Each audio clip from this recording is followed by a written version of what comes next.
Mi nombre es Osvaldo Freitas. Si me ven que no parezco venezolano es porque mi papá portugués y mi mamá es descendencia española. O sea que yo soy Freitas por mi papá y Dorta por mi mamá. Así que si me ven raro como venezolano, digan, pero usted parece más bien español o portugués. Yo creo que más parecido a mi mamá que a mi papá. Y entonces resulta ser que, bueno, o sea, tengo esa mentalidad europea que me lleva a comprender mucho más allá de lo que otros entienden. Nosotros somos una raza privilegiada, los latinos, porque la Biblia habla que nosotros vamos a conquistar al mundo. Amén. O sea, nos han dicho que somos los vil y los menospreciados del mundo, pero resulta ser que nosotros estamos para avergonzar a los sabios, entre comillas.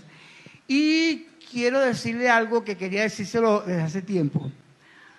Ustedes conocen las estufas esas antiguas que tenían un piloto en el medio, que cuando usted le daba a la válvula para el gas, para abrir el gas, ellas prendían para acá y prendían para allá.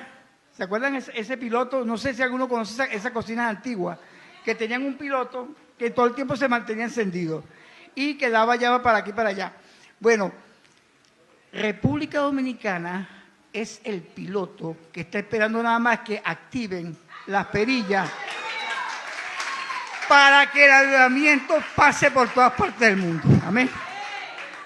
Una agenda es una serie de instrucciones de manera detallada y ordenada que sirven para dirigir la realización de actividades para un fin determinado. Entonces Dios le da su agenda.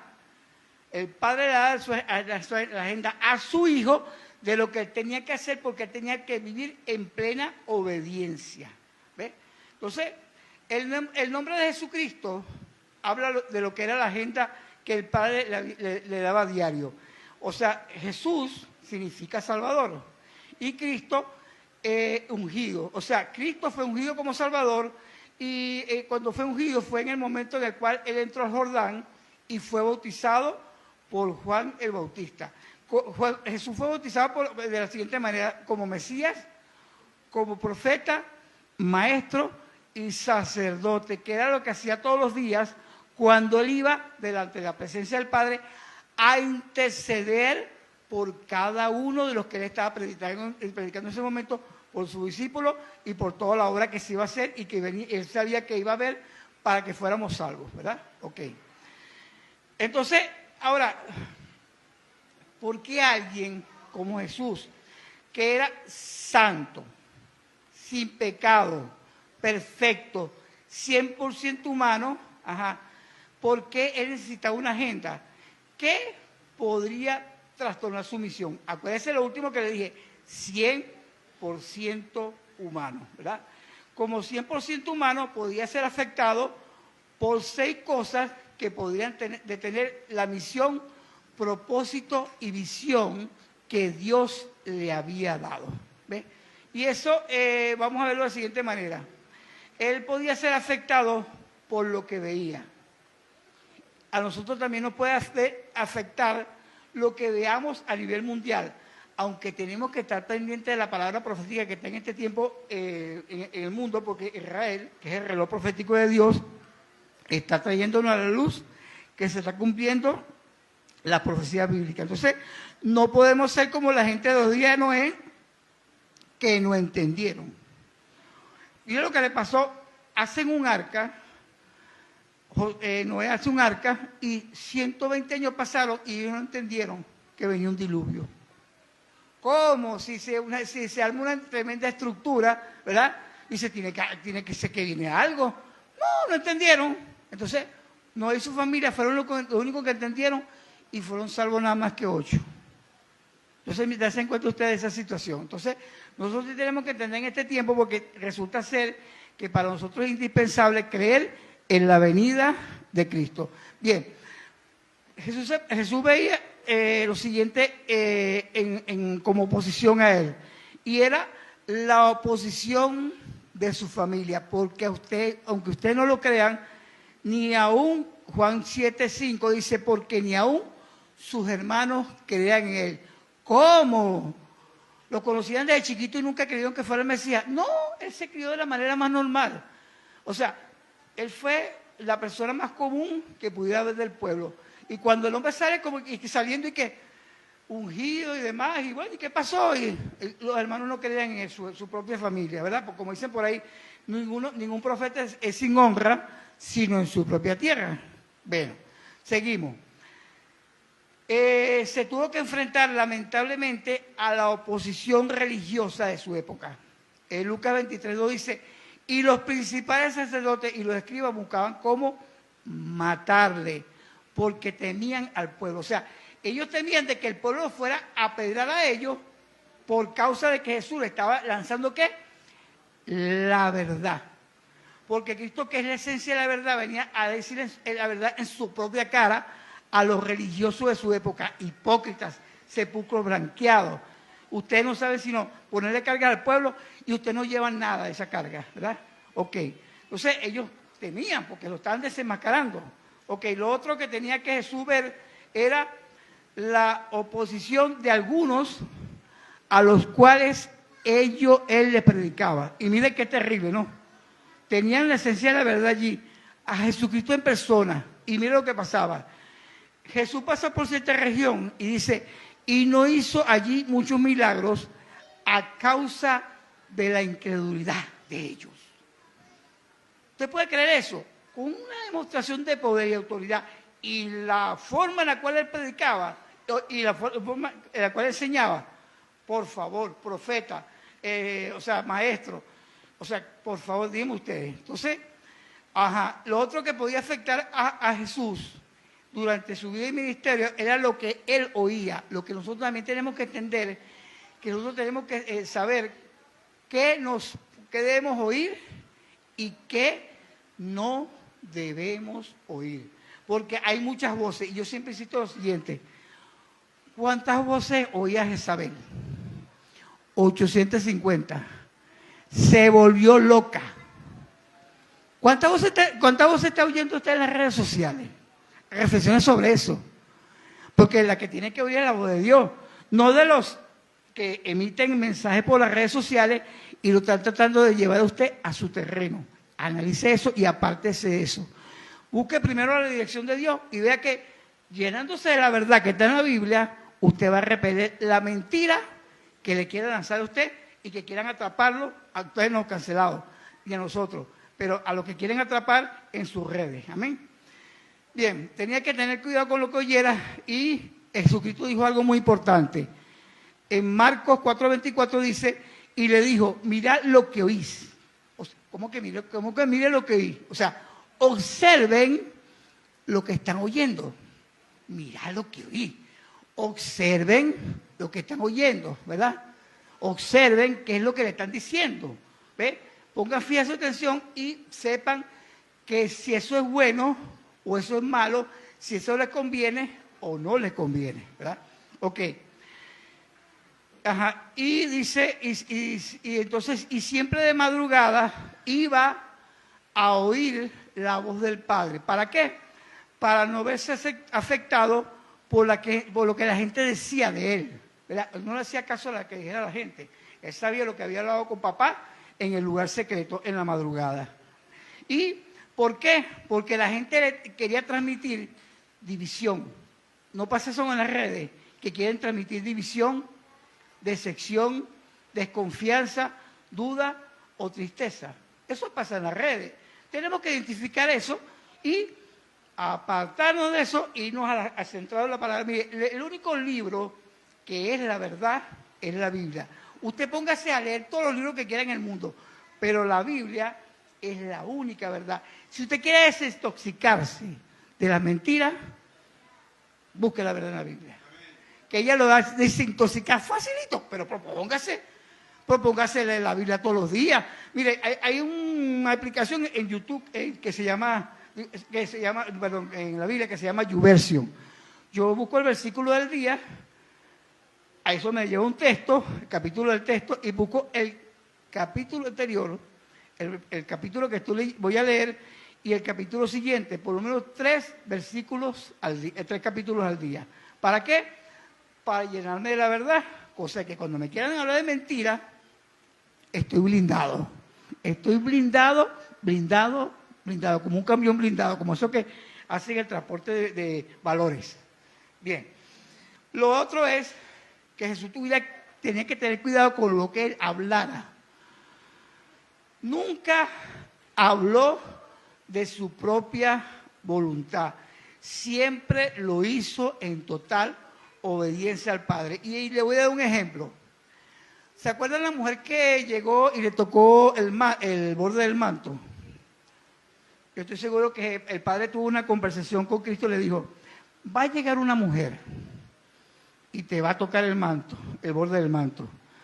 Y tú vas a decir, ¿quién me tocó? ¿Tú sabes qué te tocó? Pero tú vas a decir, ¿quién me tocó? ¿Pero por qué lo vas a hacer? Porque vas a llamar la atención a la gente. ¿Quién fue que te tocó? Que fue la mujer. La mujer va a decir, yo, Señor, yo, Señor. Y tú le vas a decir, tu fe te ha salvado. ¿Ves? Así en cada ocasión. Cuando vea a un ciego, agarra lodo, úntale los ojos. Y tú vas a ver lo que voy a hacer con ese hombre. ¿Ves? Ok. Entonces, y así, o sea, por el estilo, cada cosa que él hacía, y se lo voy a demostrar por la palabra, cada cosa que él hacía era porque sencillamente el Padre era que le decía lo que él debía decir. Entonces, mire, en San Juan 14:10 lo certifico. Dice, las palabras que yo os hablo, no las hablo por mi propia cuenta. Eso es, como está testificando de que él no decía las cosas por sí mismo, sino en obediencia a lo que el Padre le decía. Dice, San Juan 14:10 dice, las palabras que yo os hablo, no las hablo por mi propia cuenta, sino que el Padre, que mora en mí, Él hace las obras, ¿verdad? Es a su manera, no a la manera de Jesús, porque venía en una comisión y sabía que tenía que reportarse a aquel que lo mandó. Ajá. Con lo otro que tenía que tener cuidado Jesús era con lo que él sintiera. Óyese bien, la fe no es algo que dependa de nuestros sentimientos. Si ya no sientes nada, no debes pensar que perdiste la fe. Ser creyente es una actitud y la certeza de lo que se espera y la convicción de lo que no se ve, como dice el capítulo 11 de Hebreos, ¿verdad? O sea, es la certeza de lo que se espera.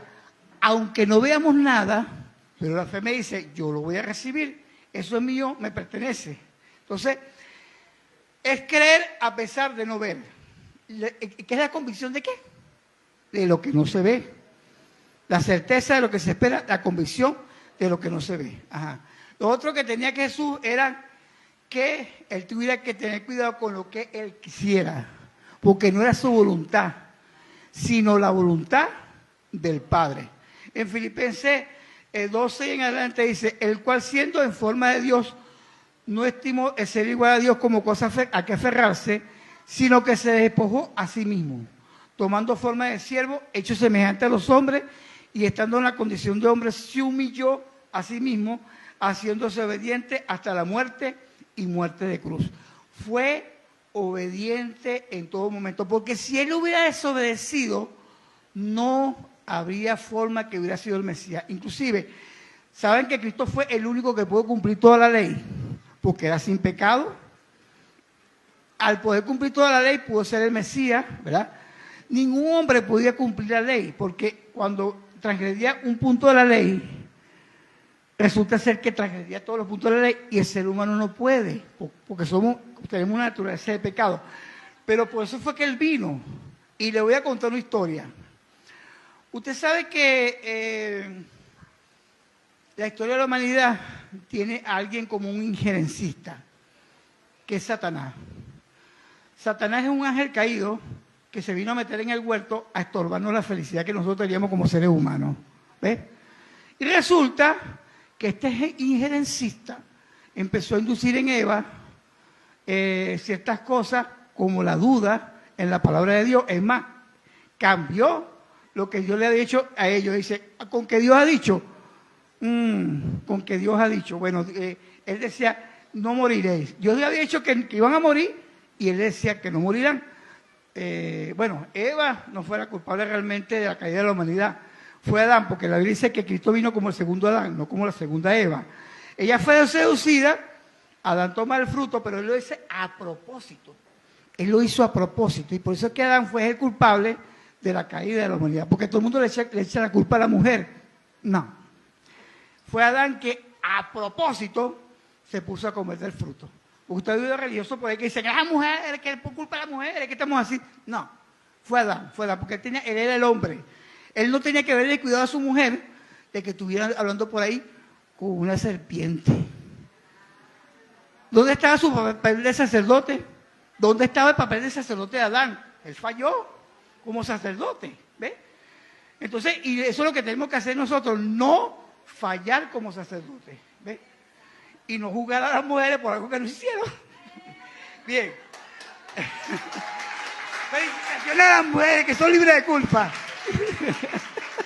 Bien. Bien. Entonces, amén, porque estamos reivindicando. Mire, Jesús fue el primero que reivindicó a las mujeres cuando estuvo aquí en la tierra predicando. ¿Ves? A las mujeres las trató con dignidad. Y siempre las trató con dignidad. Entonces, hay ciertos grupos religiosos que lo que hacen es denigrar a las mujeres, pero las mujeres tienen un papel importante en este mundo. Y fue culpa de Adán lo que pasó. Bien, seguimos.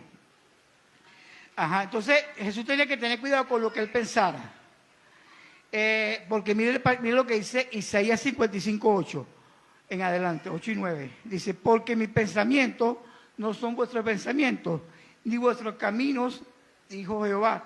Son más altos, como son más altos los cielos que la tierra, así son mis caminos más altos que vuestros caminos, y mis pensamientos más que vuestros pensamientos. Ahora bien, preguntemos lo siguiente. Vamos a preguntarnos esto como seres humanos cristianos que vamos a hacer una reflexión en este momento, ¿verdad? ¿Qué piensa nuestra cabeza, que está en el cielo, que está sentado a la derecha del Padre, de lo que estamos haciendo con nuestra vida aquí? ¿Qué piensa? Oiga, la cabeza es la que piensa, ¿verdad? Nosotros somos el cuerpo. Pero ¿qué piensa nuestra cabeza, que está allá arriba, sentado a la derecha del Padre, de lo que estamos haciendo aquí nosotros en la tierra? ¿Lo estamos haciendo bien o lo estamos haciendo mal? Recordemos lo siguiente, nosotros somos el cuerpo, estamos aquí en la tierra, el cuerpo de Cristo. De hecho, la Biblia dice que el cuerpo, él viene a buscar su cuerpo, porque él es la cabeza. ¿Ven? Entonces, ¿qué estamos haciendo con nuestras vidas? Ajá. Él es la cabeza de nosotros, su cuerpo. Nos hemos preguntado qué decisión tomaría Cristo en las decisiones que estoy tomando diariamente. ¿Qué haría Cristo en mi lugar? ¿Qué haría Cristo en mi lugar en tal o cual situación?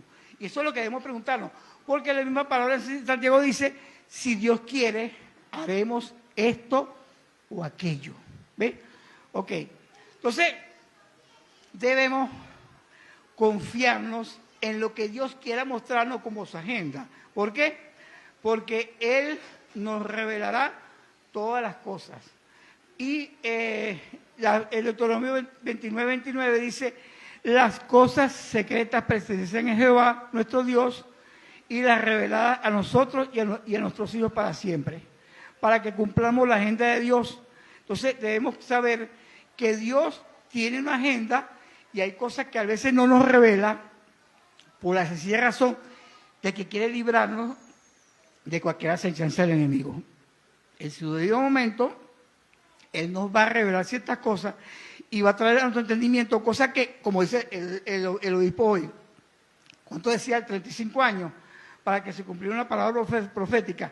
Imagínense eso. Entonces, es algo que Dios guarda en secreto porque Él quiere resguardar a aquellos que van a ser llevados a cumplir propósito. Ajá, lo otro, el conocimiento de Dios es de manera total. Él conoce todas las cosas. Él ya sabe hasta lo que va a pasar en el lago de fuego. Imagínense cuando sean lanzados aquellos que van a ser lanzados en el fuego, o los que vamos a entrar en su gloria, más bien, y vamos a ser regocijados porque vamos a estar delante de su presencia eternamente y para siempre. Amén, que somos nosotros. Bien, y su sabiduría es absoluta, de tal manera que Él quiere que nosotros entendamos sus consejos para nosotros, y todos sus consejos están en la palabra. Lo otro es que su amor es incondicional. Dios siempre nos está dando oportunidad. Dice que si el justo cayera 7 veces será levantado.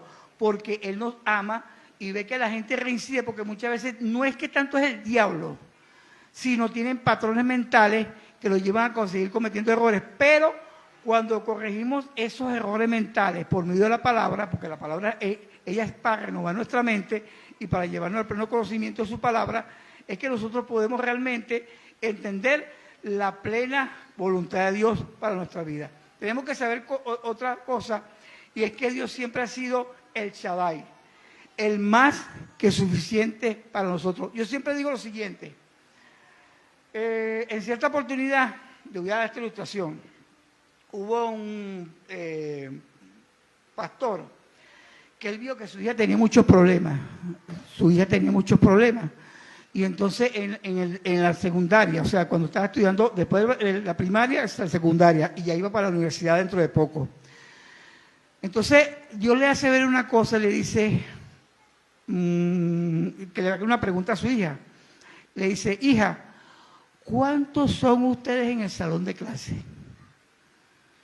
Bueno, yo sé que son entre 32 y 35, le dice la hija, ¿verdad? ¿Y qué hacen tus compañeros?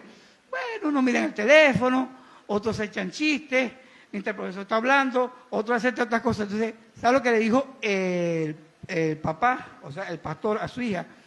Ese es tu problema, porque en el salón de clase eres tú y el profesor. Con esta Biblia que tenemos, somos Dios y nosotros, más nadie. Y con eso basta. Cuando usted tiene a Dios, con Él tiene todas las cosas. Tiene esposa, tiene hijos, tiene trabajo, tiene salud, tiene todas las cosas. Porque Él tiene el control. Si nosotros le honramos a Él, Él nos da con Él todas las cosas. Amén. Así es. Lección aprendida. Dios y nosotros. Y somos mayoría.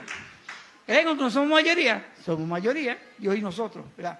Entonces, para cumplir, que nosotros cumplamos diariamente la agenda del Padre, hay que tener ciertas cosas en cuenta, ¿verdad? Es lo siguiente. Nosotros estamos llamados a que cuando estamos delante de personas que nos quieren obligar a hacer lo contrario a la voluntad de Dios, tenemos que recordar lo que hizo Pedro en Hechos 4, cuando le intimaron a que no hablasen en el nombre del Señor. Le voy a leer el pasaje. En Hechos 4 dice, y llamándoles, o sea, los religiosos y la gente de su época le dijeron, le intimaron en ninguna manera que hablasen ni enseñasen en el nombre de Jesús. Entonces dice, mas Pedro y Juan respondieron diciéndole, juzgar si es justo delante de Dios, obedecer a vosotros antes que a Dios. ¿Ven? Porque no podemos dejar de decir los que hemos visto y oído. Entonces, es obedecer a Dios antes que a los hombres. ¿Usted sabe cuál es el secreto de la unción? El secreto de la unción, cuando usted quiere tener unción de Dios, obedezca a Dios antes que a los hombres. Mire, le han pasado episodios a predicadores. Por ejemplo, han dicho, yo tenía un compromiso con mi mamá y Dios me dijo que no fuera, porque primero era él que mi mamá, o primero era que una hermana que venía de viaje o lo que fuera. ¿Pero por qué? Porque Dios nos pone en prueba de obediencia a ver hacia dónde estamos inclinando la balanza, hacia Dios o hacia otra gente. Cuando nosotros ponemos a Dios en primer lugar, Él después nos honra y nos da con Él que nosotros podamos resarcir todo aquello que fue un malentendido, porque Dios nos dio una orden. Primero Él, y Él lo sabe, porque de repente puede ser que fuera a pasar algo en el camino, que fuera a traer algún problema de accidente, de muerte o de cualquier cosa, por no obedecer a Dios, o que se le está dando ocasión al diablo para cualquier cosa que no tiene que ver con la voluntad de Dios, ¿verdad? Ok, entonces lo otro que tenemos que hacer es que tenemos que irnos despojando del viejo hombre con sus hechos y revestirnos del nuevo. ¿Usted sabía que la expresión cuando Cristo dice el que quiera seguir en pos de mí, tome su cruz y sígame. Significa que nosotros tenemos que ir caminando hacia nuestra propia muerte, a la muerte del yo. ¿Sabía eso, verdad? Tenemos que ir caminando hacia nuestra propia muerte, a la muerte del yo. Ya no vivo yo, como dice Pablo, mas Cristo vive en mí. Eso es lo que nos toca a nosotros, que Cristo viva en nosotros y que sea el que reine sobre nuestras vidas. ¿Ves? Entonces, de tal manera que seamos revestidos del nuevo hombre conforme a la imagen de aquel que nos creó y que seamos renovados hasta el conocimiento pleno de quién es Él. Porque mientras más nos acercamos a Él, más nos parecemos a Él. Usted sabe que Satanás tuvo un problema. Él reflejaba la gloria de Dios. Y él decía, wow, todo el mundo me ve así como Moisés. Wow. Yo reflejo la gloria, yo soy la gloria. Y un día dijo, ¿qué tal si yo me voy para allá y lo restauro a él y me pongo allá con mi gloria? Pero si no era la gloria su gloria la que se estaba manifestando, si no era la gloria de Dios que reflejaba, ¿verdad? Cayó en ese error, se puso a seducir la tercera parte de los ángeles del cielo y lamentablemente cayó encendido como fuego. Fuego salió de él y lo lanzaron contra la tierra. Y de ahí hubo el caos que está en Génesis capítulo 1. Amén. Pues bien, nosotros, ya para terminar, tenemos que saber que hay un proceso de santificación, y eso se lo voy a dar a usted como tarea. En 1 Tesalonicenses, capítulo 5, versículos 15 al 24, hay un proceso de santificación. Está siempre gozoso, ora sin cesar, da gracias en todo, ¿verdad? Ahora bien, usted dirá, pero qué difícil es cumplir todo eso. Pero usted sabe lo que dice al final del pasaje. Fiel es el que os llama, el cual también lo hará. Nosotros nos proponemos y el Espíritu Santo produce en nosotros el fruto de santificación. Así que no se preocupe, la santificación no es problema nuestro, ni siquiera es problema del Espíritu Santo. El asunto es que nosotros nos dispongamos a ser santificados y a hacer la obra, porque es su voluntad. ¿Ve? Entonces aprovechemos esta herramienta. Les invito a, si quieren repasar este mensaje después, repásenlo, anótenlo. Lo pueden predicar con toda libertad. Yo no tengo derecho a autor. Así que prediquenlo donde sea. A ver. Así que Dios le bendiga. Y es un placer haber hablado con usted esta palabra. ¿Ve?